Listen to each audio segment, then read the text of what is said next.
Assalamualaikum Ustadz, bolehkah bercita-cita menjadi lebih kaya karena berdalih kemudahan yang didapat? Misal, mudah beramal, pendidikan terbaik untuk anak, dan lain-lain. Syukron. Waalaikumsalam warahmatullah.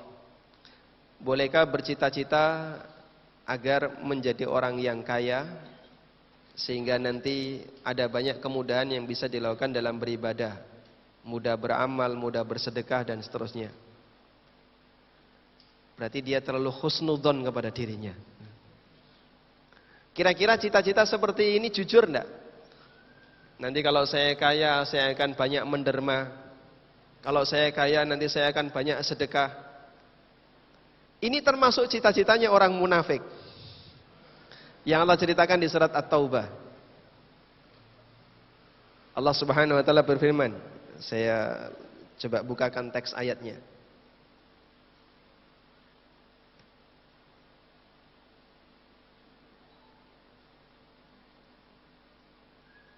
Wa minhum man ahadallah la in atana min fadlihi lanasaddaqanna wa lanakunanna minas salihin.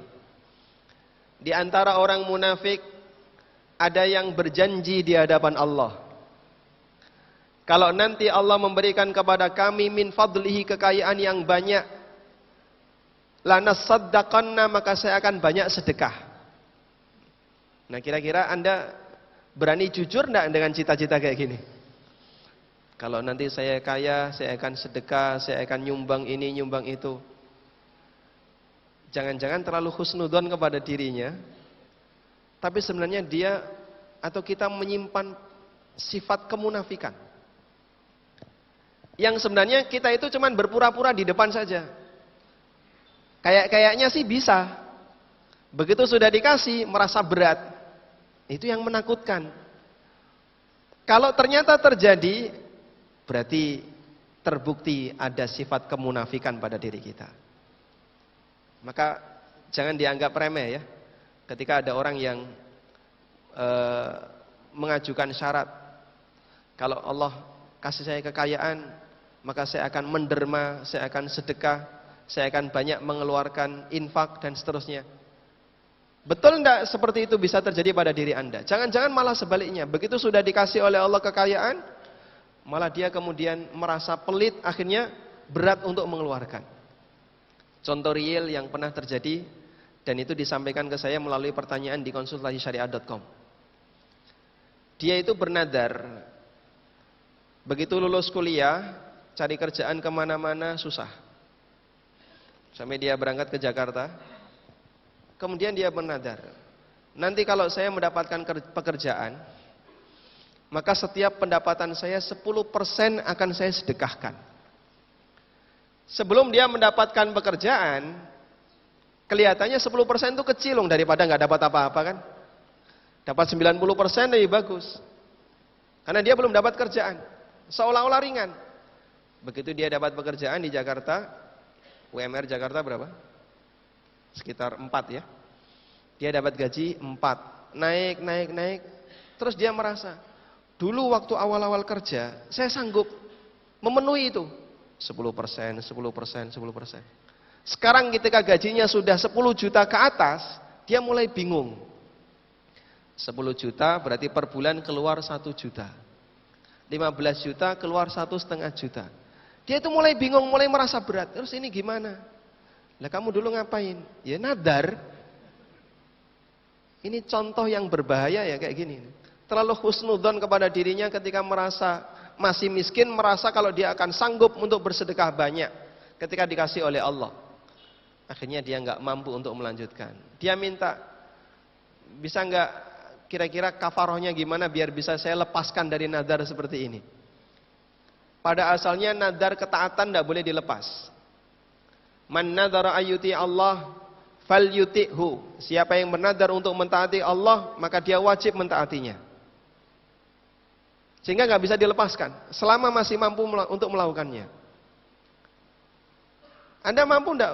Ya kalau secara perhitungan sih mampu, ya, meskipun berat. Gaji 20 juta ya keluar 2 juta tiap bulan.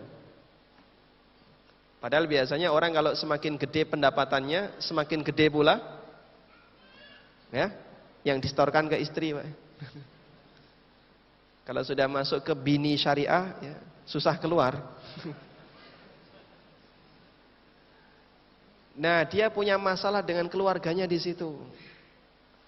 Begitu sudah store ke keluarganya, sudah namanya gaji kan istri juga tahu. Akhirnya dia merasa keberatan. Mau mencabut nadarnya. Ya, mohon maaf.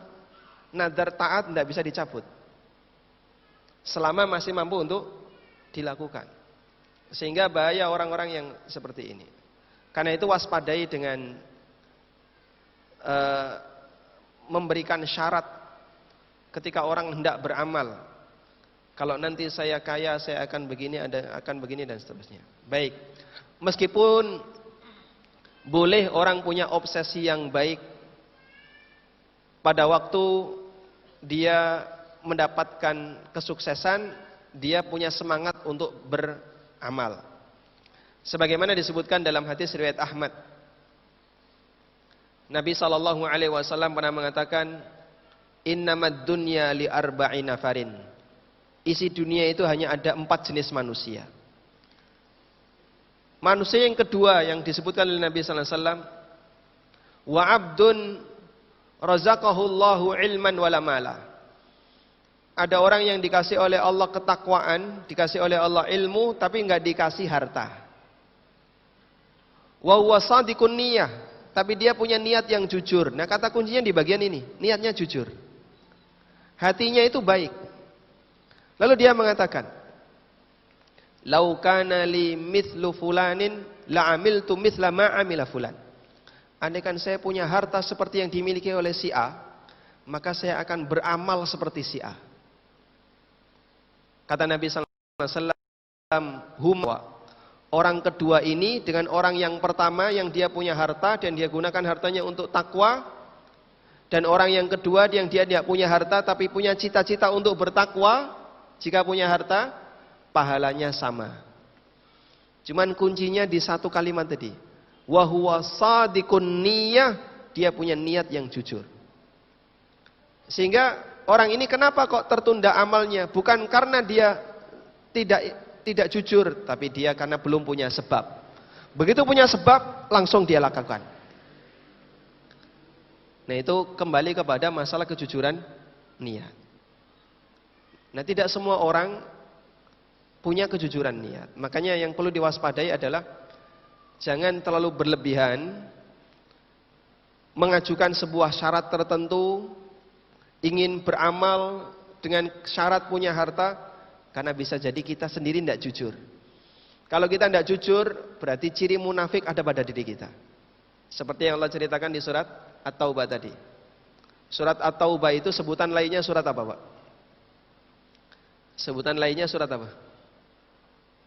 Surat, kata Ibnu Abbas, surat At-Taubah itu surat Al-Fadhihah. Al-Fadhihah, pakai dot, saudaranya sod. Surat yang mempermalukan. Kenapa kok disebut sebagai surat yang mempermalukan? Li'annaha tufdihu al-munafiqin. Karena surat ini mempermalukan orang-orang munafik. Ibnu Abbas mengatakan, hiya suratul Fadhihah. Yaqulullahu ta'ala wa minhum wa minhum wa minhum. Itulah surat yang mempermalukan orang munafik. Allah sering menunjukkan dalam surat itu, wa minhum, di antara mereka orang munafik. Ada yang seperti ini. Wa minhum, di antara mereka orang munafik. Ada yang seperti ini. Wa minhum, di antara mereka orang munafik, ada seperti ini. Anda nanti baca surat At-Taubah, banyak kalimat wa minhum man, wa minhum man. Allah mempermalukan sifat-sifatnya orang munafik.